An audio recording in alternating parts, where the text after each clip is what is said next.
Hello everyone, welcome to Sacred Heart School Study Help Guide. This is your Mamta Miss.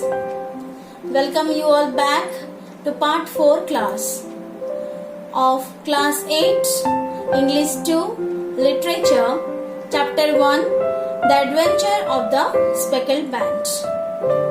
Earlier you might have all gone all the part 3 portions. So this is part 4, so recap of the previous class. Helen Stoner speaks about Julia's mystery death to Sherlock Holmes. Helen said despite the isolated existence of the residence, Julia had managed to meet someone and a wedding date is announced. Shortly before she was due to get married, Julia dies in mysterious circumstances.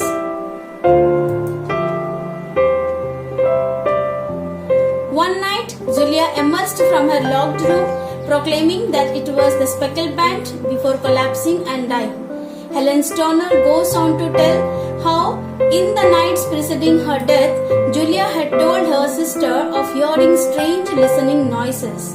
Some suspicion of murder is directed towards Grimsby Rowlett, but there is no evidence. Julia's death had occurred 2 years previously, but now Helen was scared as her own life was mirroring that of her sister. Helen is now engaged to be married and she's now also sleeping in her sister's bedroom. Rowlett having moved her into Julia's room due to building work. Like her sister, Helen has started to hear strange whistling noises at night. Now, let us begin the next part of our chapter. So as I told you students that as Helen Stoner was scared about the whistle that night she heard, so the morning when arrived, she immediately went near Sherlock Holmes for advice. After a long silence, Holmes said, if we were to come to Stockmoran today, would it be possible for us to see these rooms without the knowledge of your stepfather? So here Sherlock Holmes speaks and asks that if they are going to come to Stockmoran today, would it be possible for them to visit those rooms? That means whose rooms? Helen Stoner's room, Julia Stoner's and their stepfather's room. Without the knowledge of your stepfather, means without the knowledge of the stepfather, they want to investigate those 3 rooms.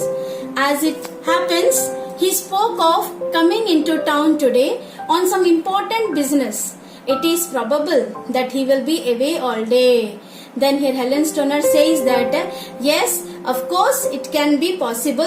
Why? Because today my father is coming to town for some important business and I hope so he will be away the whole day. Excellent. You may expect us early in the afternoon. So that was the probable time for them to arrive at the Stockmoran. So here Sherlock Holmes said, excellent. So you may expect us in the afternoon and we will arrive there. I look forward to seeing you then. She took leave of us. So here, then they just, here Helen Stoner, she left the place. What do you think of it all, Watson? Asked Sherlock Holmes, leaning back in his chair. So here, now Watson is there and Sherlock Holmes. So he is asking to Watson that, leaning back in his chair, he asks, what do you think of it all? Means about the case. It seems to me to be a most dark and sinister case. Who speaks here? Watson. He says that, I think so that it is a very, very deep and dangerous and evil case. Dark enough and sinister enough? And now Watson, I shall walk down to the Doctor's Commons where I hope to get some information which may help us in this matter. So, what is Doctor's Commons, my dear? It is a building in London occupied by the College of Advocates and Doctors of Law where there who courts in dealing with marriage, license, divorces, wills and so on. Isn't it? So there he said, I shall walk on to the Doctor's Common where I hope to get some information. As they are going to investigate, obviously they want some clues regarding the matter. So he wants to go to Doctor's Commons. It was nearly 1 o'clock when Holmes returned from his excursion. Means from Doctor's Common he returned. I have seen the will of the deceased wife. That means the deceased wife, he had seen the will which Mrs. Turner has left. Each daughter can claim an income of 250 pounds in case of marriage. That means what was written in the will? That each daughter, two daughters are there, but each daughter can claim an income of 250 pounds in case of marriage. Therefore, if both girls had married, the doctor would have had a merry pittance. So here you can understand that if two daughters are, if they will get married, then only very small amount of money will be left with whom? With the Dr. Roylotts. Even if one of them was getting married, it would ruin him. And now, Watson, if you are ready, we shall proceed to Stockmoran. So you know that he got married. Who? Dr. Roylott got married to Mrs. Turner only for money. So if both the daughters are going to get married, then only a small amount is going to left with him. And if one daughter is going to marry also, it will ruin him. So this was the case. And Watson and Sherlock Holmes they were proceeding towards the Stockmoran. It was a perfect sunny day when we arrived at the manor house. Who? Both Sherlock Holmes and Watson. There does not seem to be a great need for repairs at that end wall, Holmes remarked upon examining Miss Stocker's former room. That means first they started to investigate whose room?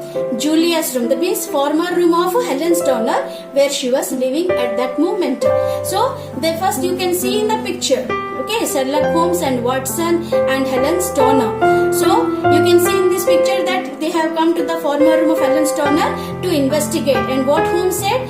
Holmes remarked upon examining Miss Stocker's former room. So you can see, I will show you the another picture also. You can get a clear imagination.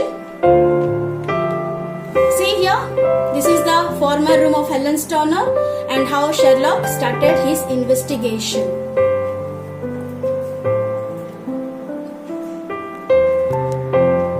So, in this first investigation of Helen Turner's room, here Sherlock Holmes was not able to find anything, no clues were there. So here he said that there was nothing to be repaired in the Helen Turner's room, because only due to repair only Helen Turner shifted her room to whose room? Julia's room. But as they investigated Helen's room, there seemed that there is nothing repair should be needed or necessary in the Helen Turner's room. So here now next we go. There were none. I believe that it was an excuse to move me from my room.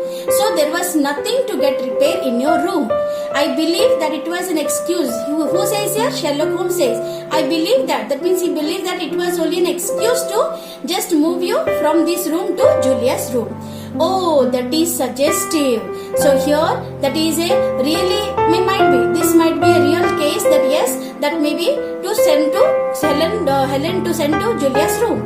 We moved on to the chamber which Miss Turner was now using, in which her sister had met her fate. So now, after investigating Helen Turner's room, now they moved to whose chamber? Julius Turner's chamber, where Miss Turner is using now, isn't it? In which her sister had met her fate already. Who met her fate there? Julius Turner. Now they were in the room of Julius, and now they wanted to investigate Julius' room because they did not find any clue in Helen Turner's room. So now their next clue is the Julius chamber. Okay, my dear. So here, this is the portion I have taught you now. Just go through it. I hope so you are doing the question answers, finding out the answers of your own. Okay. So just meet you in the next video. Stay home, stay healthy. Thank you.